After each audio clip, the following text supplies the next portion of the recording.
Good afternoon, ladies and gentlemen. Ms. Heard's counsel has mischaracterized the record multiple times, and Ms. Heard lied to you. They've mischaracterized the testimony of police officer Symes and Haddon, who explicitly testified that they saw no signs of injury and no property damage.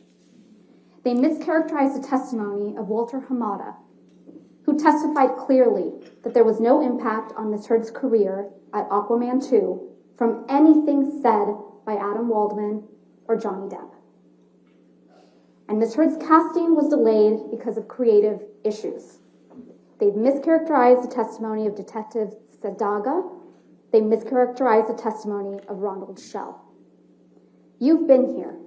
You've listened to the testimony. You know the record. Ms. Heard lied, and she lied again, and she kept lying. She lied 6 years ago on May 27th, 2016, when she walked into court in Los Angeles to publicly accuse Mr. Depp of abuse for the first time. She lied again when she told the world over and over again that she donated all of the $7 million divorce settlement to charity. You heard the evidence about what she donated, and you watched her.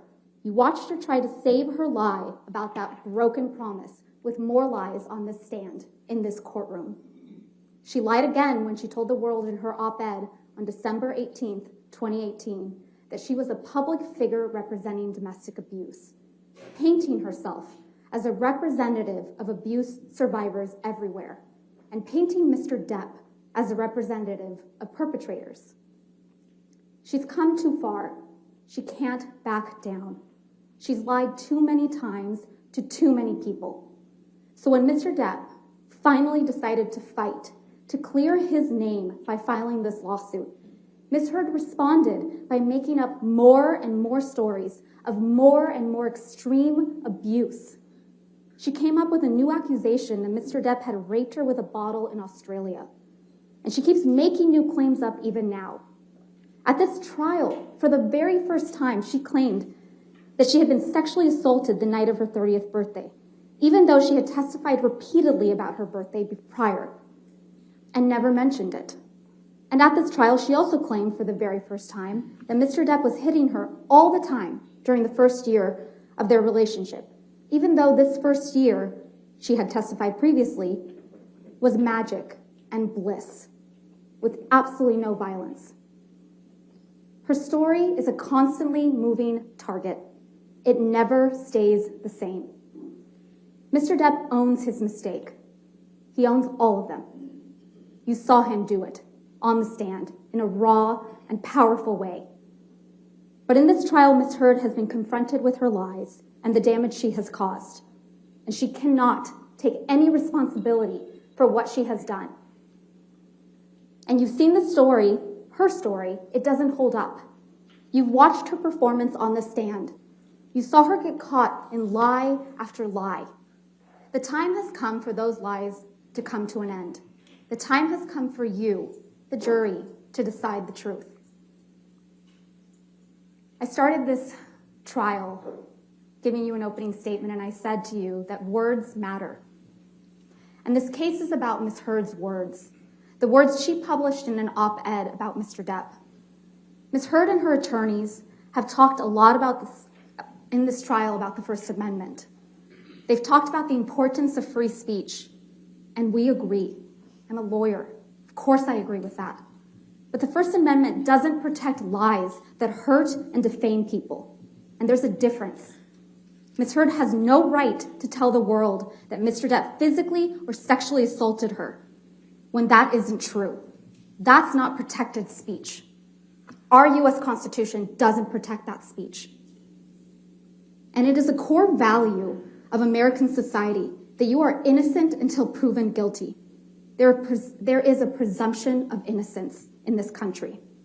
A person's life cannot and should not be destroyed by a baseless charge and no opportunity to defend yourself. That's why Mr. Depp had to bring this claim. Ms. Heard was never going to stop calling him an abuser. The only way to clear his name was to stand up in this court, where both sides are bound by the same rules of American law. A jury would be tasked You, ladies and gentlemen, would be tasked with deciding once and for all Ms. Heard's lies could be exposed in a fair and impartial process. When Mr. Depp sued her, Ms. Heard apparently decided she needed to sue him back.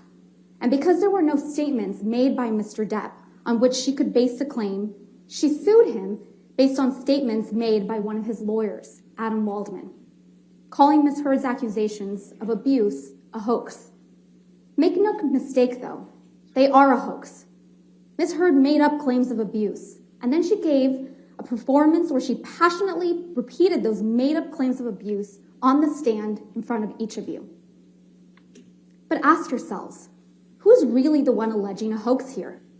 Who wants you to believe that everyone else is lying, committing perjury? Ms. Heard needs you to believe that all the people who showed up in this courtroom to testify on behalf of Mr. Depp, they're all lying. She needs you to believe that the witnesses you heard from, including security professionals, former cops, medical professionals, and police officers, they're all lying, covering up for Mr. Depp. She's asking you to believe that she's the one telling the truth and that the rest of the people in Mr. Depp's life are all part of a conspiracy of silence. This case is not just about whether you believe Mr. Depp or you believe Ms. Heard. This case is about whether you believe Ms. Heard or whether you believe Mr. Depp, Chrissy Dombrowski, who, yes, is here, supporting her brother. Isaac Baruch, who wept in front of the world.